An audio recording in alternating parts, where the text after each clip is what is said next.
Hi, welcome back to my channel. Hello. Hope you all are having a wonderful day. This is part 2 of my naughty or nice list for the year. If you want to check out my favorites and fails of the year, be sure to go check that out. It's in the link below. This one is talking about the brands, so this is part 2 of that naughty or nice list. If that sounds interesting to you, please stay tuned.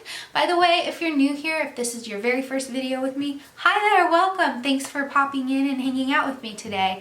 My name is Em and you're watching Makeupry.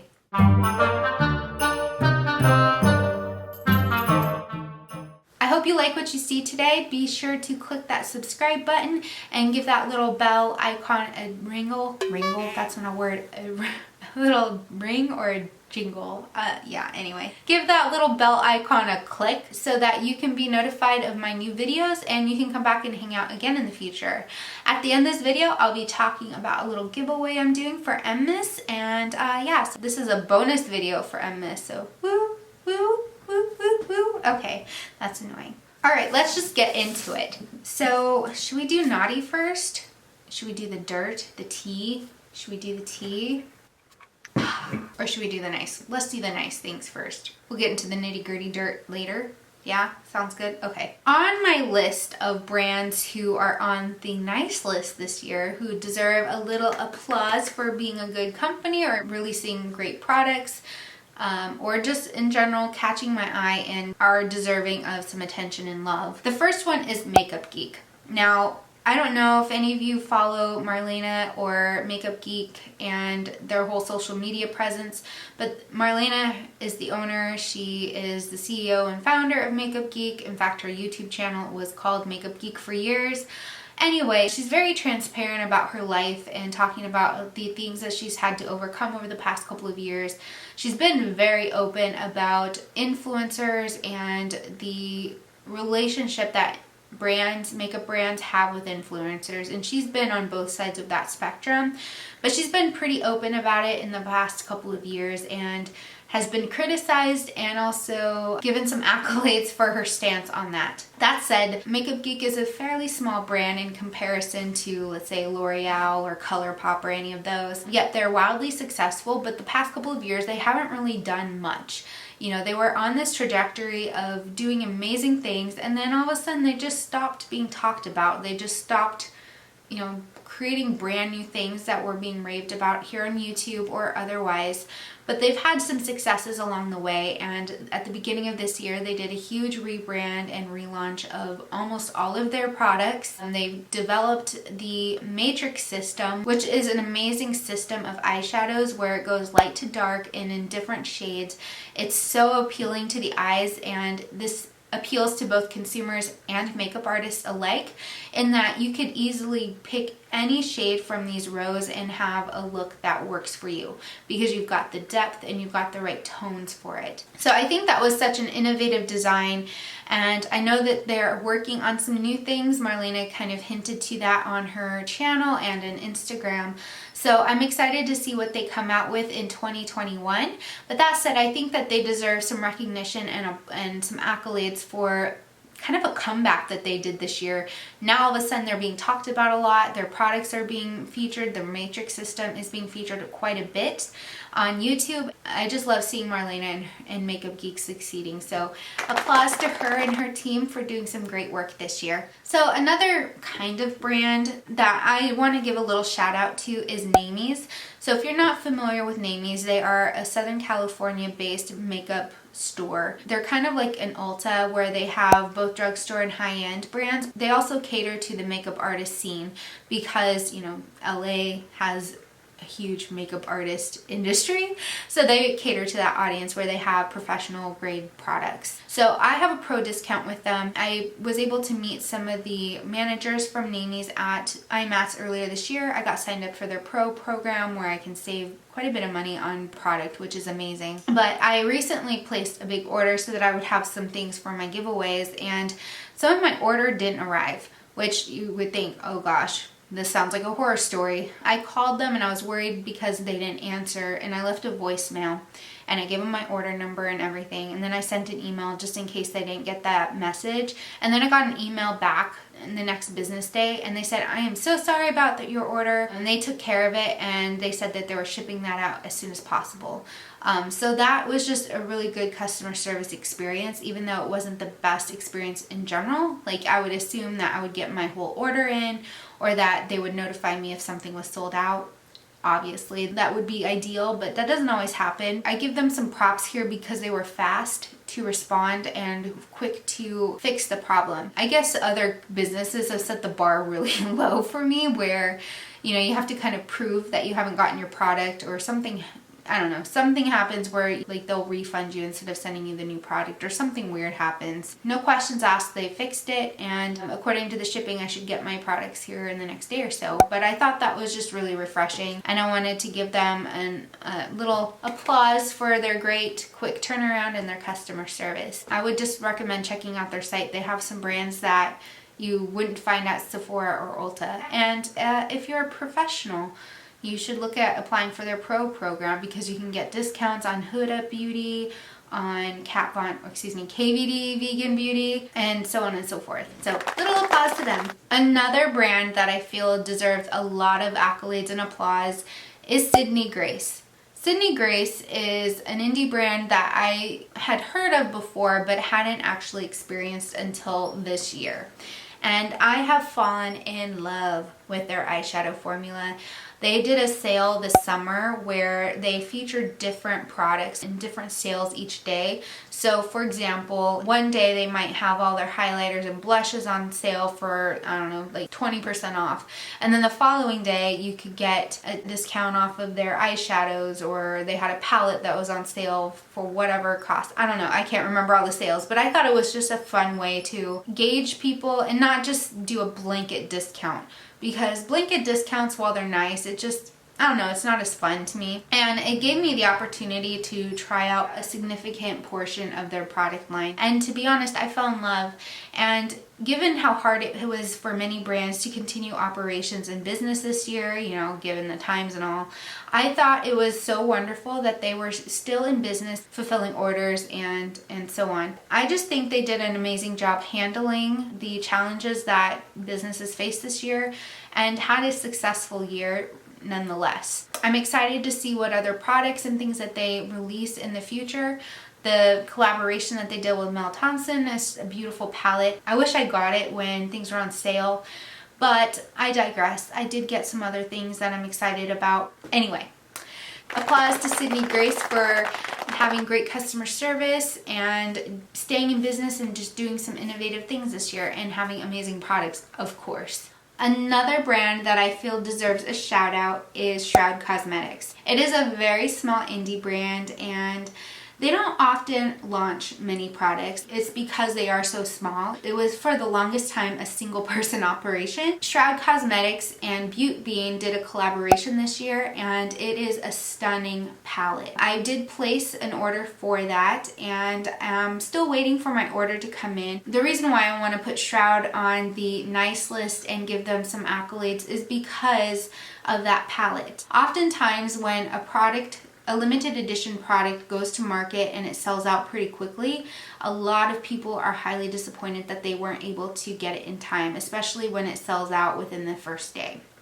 That happened to me, and I was so disappointed because I'm subscribed to emails and I follow them on Instagram. I got a notification that they were extending their pre-orders for the palette. Up until about a month ago, they were still accepting orders for that palette despite it being a limited edition palette. And it's because Chloe, the owner, wanted to make sure that anyone who wanted it had a chance to order it, which I think is amazing, especially since she is a single person operation and she hand presses all of the eyeshadow palettes herself. So she kept the orders open so that people would be able to get the palette. And I don't know about you, but that sounds like a lot of work. I just think that is such an amazing thing to do for your customers. I don't think they were realizing how successful this palette was going to be. They, you know, underestimated the amount of palettes needed. That said, I am so excited to see her business blossoming this year, and hopefully in 2021 we'll see more releases coming and we'll see her business just taking off. Oh man, all the work that she has to be doing right now to fulfill all these back orders, that's just mind-boggling to me and blows my mind. But I have to give her some applause for that, because that is such a great customer experience, and I am so excited to get that palette, and I don't mind waiting knowing that my order was placed and that she's working hard to fulfill those orders by herself. So anyway, big applause to Chloe and Shroud. I'm excited to see more amazingness coming from that brand in 2021. Let's get to the tea. That's just water, but we'll pretend it's tea. Let's talk about the brands that hit my naughty list this year. Now, there's a couple brands that you probably won't be surprised about, like Jeffree Star Cosmetics. The primary reason that that brand is on my naughty list is not necessarily because of Jeffree Star, the owner, but there are also some shady things that happened with the products themselves. I have never tried Jeffree Star Cosmetics before, so I can't attest to customer service experience or the quality of the products. But I hear a lot from other people. I follow a lot of influencers who use his products, and throughout the year, despite the controversies and the horrible things that have been unveiled, as a brand, I've heard that their quality just kind of took a nosedive and that their customer service has been lacking. They just haven't delivered the quality that you would expect. In the past, before all the controversies really exploded, you know, there are a lot of diehard fans of their cosmetics, and you know, quality was always there. They loved the formula, they loved the packaging, even if it was gaudy, they just loved it. There was like this luxe feeling to it. However, in the last year or so, there were some controversies over the palettes that he released, like the cremated palette, which was probably pre-planned before COVID hit, but just the name of it and the theme was very insensitive and tone deaf. And then the money palette that just got launched this fall, that was also in poor taste because of the current economic situation around the globe with people not being able to work and losing their jobs. It was as if he was rubbing it in that this year was a tough one, not only financially, but you know, with the cremated palette and people dying. Here in the US, we've hit over 300,000 deaths from COVID this year, and I don't know, that was just in poor taste, and that really rubbed me the wrong way. So that brand is definitely on my naughty list, and they deserve at least a lump of coal. The next brand in a similar boat is Morphe. Now, Morphe is controversial because of their relationship with influencers, and I've used Morphe regardless of that in the past. I wanted to try it because they're inexpensive, and I didn't care as much about the private labeling, because if you have a good formula, it's a good formula, it doesn't matter. Now, my issue with Morphe is that at the beginning of the year, when a lot of the controversy started to unveil itself around Shane Dawson and Jeffree Star, they did announce that they were pulling the controversy palettes, but they didn't address any of the racist remarks or the behaviors that Jeffree Star had been called out for, and they were deemed hypocritical. You know, they were trying to do right by the customers who were offended by Shane Dawson, but they hadn't really addressed the situation with Jeffree Star for his racist past and his just the way he carries himself. So that was something that rubbed me the wrong way, that, you know, they were kind of riding this bandwagon of canceling Shane Dawson, but not, you know, not really canceling or, you know, really evaluating the relationship with Jeffree Star. Of course, there's a lot of speculation that Jeffree Star is an investor or owner of Morphe Cosmetics. I don't believe that to be the case. It is owned by what looks like an investor group or a seed company that's a private company. It's possible that Jeffree Star serves on that board, but it's unlikely. It doesn't seem to fit his MO, I guess. That might be interesting for me to talk about in the future. If you're interested, I can do a deep dive on that. But anyway, it just rubbed me the wrong way, and Morphe is just a brand that I choose not to buy things from because, I don't know, their quality isn't the best. It's not an amazing formula, and I don't feel as though I'm missing out by not purchasing things from them. So lump of coal to them too for performative actions and not actually, you know, doing it for the right reasons. All right, this might be a shocker, or maybe not. Anyway, Colourpop deserves a giant lump of coal from me this year. I've never had any issues with them. They're also an interesting company, and I've done a lot of research on them. I'm in school finishing up a business degree, and it's one of the brands I did a thesis on. So if you would like me to do a deep dive and share kind of this background knowledge that I obtained about Colourpop, let me know. I'd be happy to do some brainy discussion on them and how they originated and how their business model is structured. But that's neither here nor there. So Colourpop hit my naughty list this year with the way that they appropriated Native culture in one of their launches. We all know that Colourpop does a lot of launches, and a lot of times, you know, the launches that we would be excited for are just kind of lackluster, and it doesn't feel as though a lot of thought went into them. This happened with this particular collection. It was based on like Southwestern art. They took Native artwork and Native patterns and designs and used it in their palette. What's troubling about this is that they didn't credit that artwork. They didn't give any mention to Indigenous peoples here in the United States and where that artwork came from or the stories behind those patterns. And if you don't know, I am Native American. I grew up on a reservation in Montana. I'm a first generation descendant from the Salish and Kootenai tribe in Montana, and what really bothers me is that the smallest minority group here in the US are Native Americans, and we often feel like a forgotten people. Cultural appropriation, where a company like Colourpop, who is a very successful company, comes in and appropriates culture, doesn't give credit where it's due, or doesn't consult with tribes. And then when they got called out for their cultural appropriation, whoever was in charge of their social media and PR just did a blanket statement saying, we acknowledge that we messed up. Going forward, we're going to change the packaging. That will be done in the next release. Now, that sounds all fine and dandy. However, the company was founded by two very wealthy white people, and the fact that they didn't pull that launch at all really irritated me. They would have taken a financial hit. Like, for them, that's nothing. To continually profit off of artwork that wasn't theirs to take and to use, it's like stealing culture and selling it for a price. What I think would have been a better choice for them to do was obviously acknowledge their mistake and pull the launch. If they couldn't do that, if for whatever reason there's way too much invested and it would have been a really bad hit, because obviously this year has just been a tough one. So what I think they could have done instead was to have reached out to Indigenous tribes from the southwestern United States and donated proceeds to charities run by Indigenous groups. They could have even collaborated with an Indigenous or Native influencer to have created a palette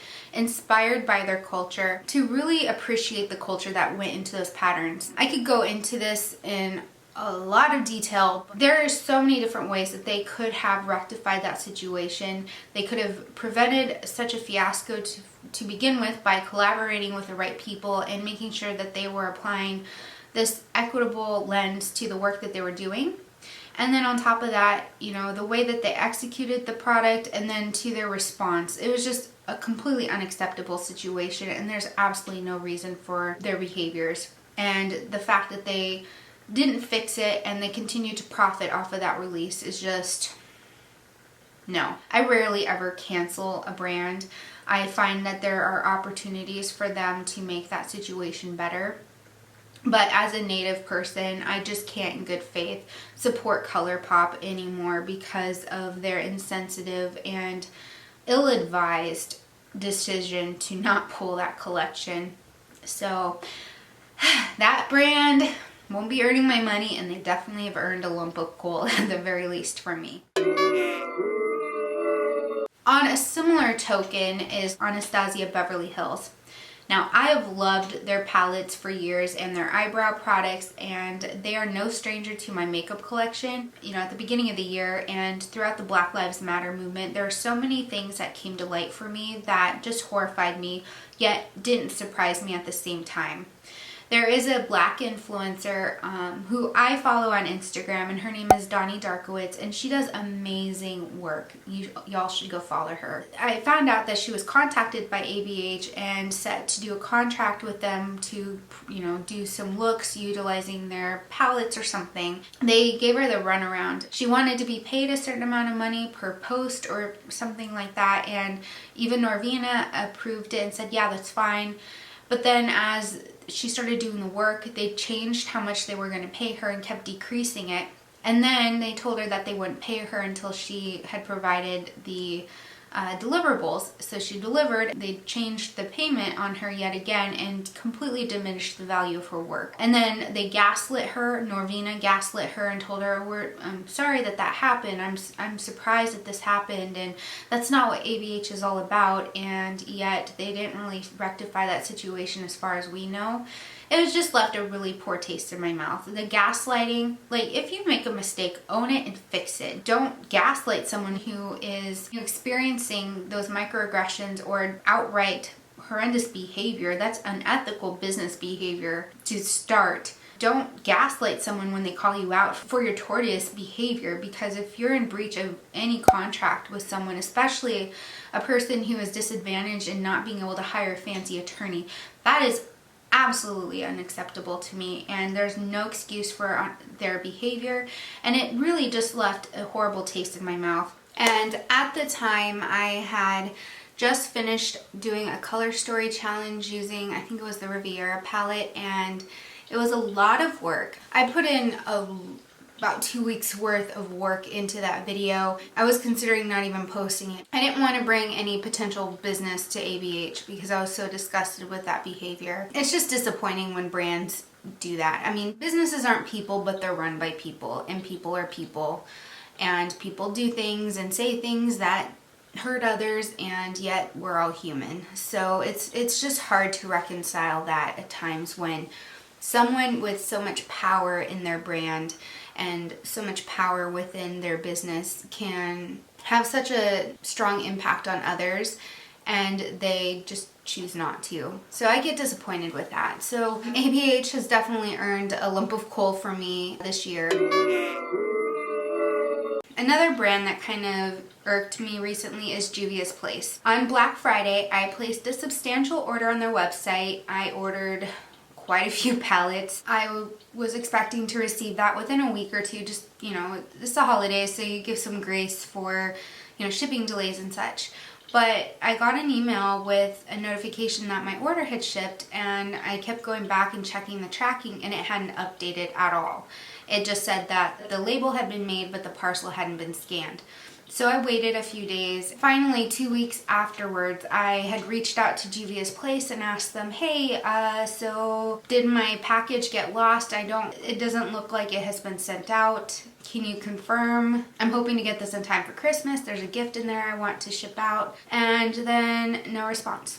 So then I went onto Twitter. If you follow me on Twitter, you're probably like, you complain a lot on Twitter.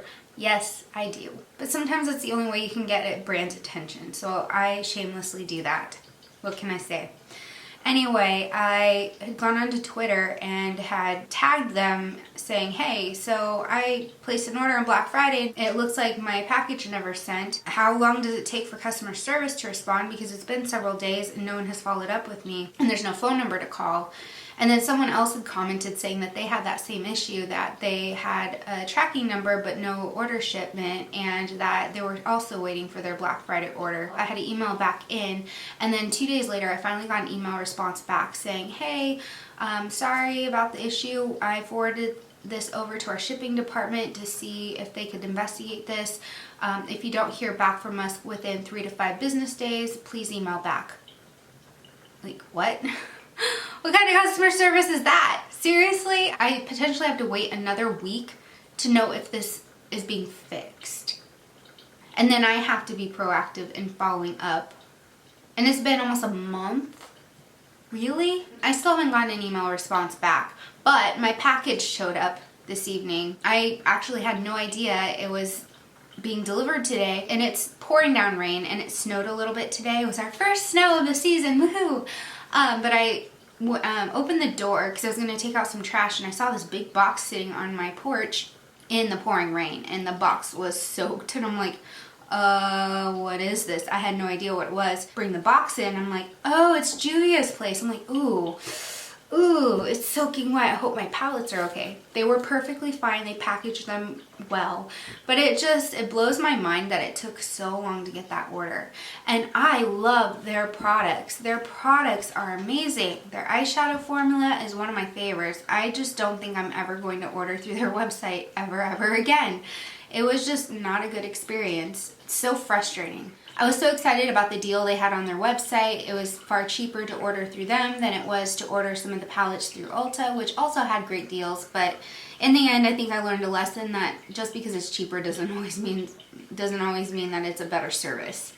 So I'm a little disenchanted by them. So a lump of coal for customer service, but also applause for amazing eyeshadow formulas. So it's kind of cancels each other out, I think. So those are the main makeup or cosmetic brands that I choose not to support because of those kinds of behaviors. There's also one more brand that isn't quite makeup related, but I'm including it here because they recently came out with a collaboration. So the brand is Lisa Frank.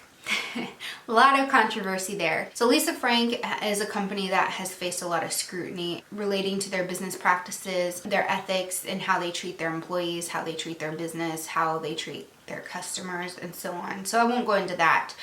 The part that kind of irritates me is that there are a lot of people who were supportive of Lisa Frank coming out with some sort of makeup products. So much so that there was a Kickstarter that people had sent in their money saying, hey, yeah, when you come out with a product, I would like to be one of the first ones to sign up for it, and here's my money in support of your endeavors to create said products. Well, they never did it, and then they launched that collaboration with Morphe this year, and all the people who had given their money through that Kickstarter were basically just like, hey, what about us? We supported this, and now you're making how much money through Morphe? Like, of all companies, Morphe, really? It was like a big slap in the face. I can't speak from personal experience on that Kickstarter thing because I didn't participate in that. At the time, I didn't even know that that was a thing. But I know a lot of people here in the beauty community on YouTube did contribute to that Kickstarter fund and are otherwise out that money and have no products to show for it. That is really disappointing and disenchanting of the brand itself. I mean, as cute as it is, no brand, no product that is that cute is worth spending money on if they can't even honor the commitments they made to people who are donating money to help them along with product development and such. So that was another brand that left a poor taste in my mouth with their choices. I've moved on to my Xevia Lemon Lime Twist. So I'm going to pretend that this is lemon lime tea for a second. So that's my tea. On brands that I think have earned accolades, yay, and that I'm excited to see what 2021 brings for them. And then the brands that, you know, deserve that stinking lump of coal for their poor business decisions. Let's end this video on a positive note, which is the giveaway. All right. So for this giveaway, there's a few products here that I'm excited about and things that I absolutely love that I hope you will love too. One of you will win 6 individual lip products. The first 2 are 2 OGs, MAC Ruby Woo, which is a classic red matte lipstick. And then there's Whirl, which is kind of a raisin nude color. Then there is the Dose of Colors lipstick and Pinky Promise. So it's a really pretty kind of petal rosy pink. You'll also win a Maybelline Superstay Matte Ink, and this one is in Dreamer, which is another light pink. It's almost the same color pink as my sweater. Didn't plan that. You'll also win one of these Almay Lip Vibes lipstick things. This one's called Skip the Gym. It's kind of a peachy nude shade, which is really pretty. And then finally a NYX Butter Gloss, and this one is in Creme Brulee, which is weird because it's more of a peach tone. Between all of these products, you'll be set for lips. If you want to wear a liquid lipstick that is mask proof, there's the Maybelline one. If you want to wear a comfortable liquid lipstick, then there's the Dose of Colors one. If you are more of a gloss fan, then there's this. If you like a balmy, comfortable lipstick, or if you like matte lipsticks, there's a little bit of everything for you. In order to win this, you obviously have to be subscribed, and please leave a comment below, including your Instagram or your Twitter handle, or some sort of way for me to contact you if you end up being the winner. Leave a comment below and let me know, are there other brands that you think deserve to be on either list that I may not have included? If you have some other thoughts or other brands you would like to include in on that list, let me know. I'm all ears, or in this case, all eyes. So this giveaway will end on December 31st at 11:59 p.m. So it'll be the very last day and the very last minute of 2020. I'll choose the winner on January 1st, and then I'll reach out within the next day or two. So yeah, good luck, and I'm eager to hear what your thoughts are. Anyway, I hope you guys have a wonderful rest of your day. Stay happy, stay healthy, stay safe, and stay at home please if you can. And I'll talk to you later. Stay electric. Mwah. Bye!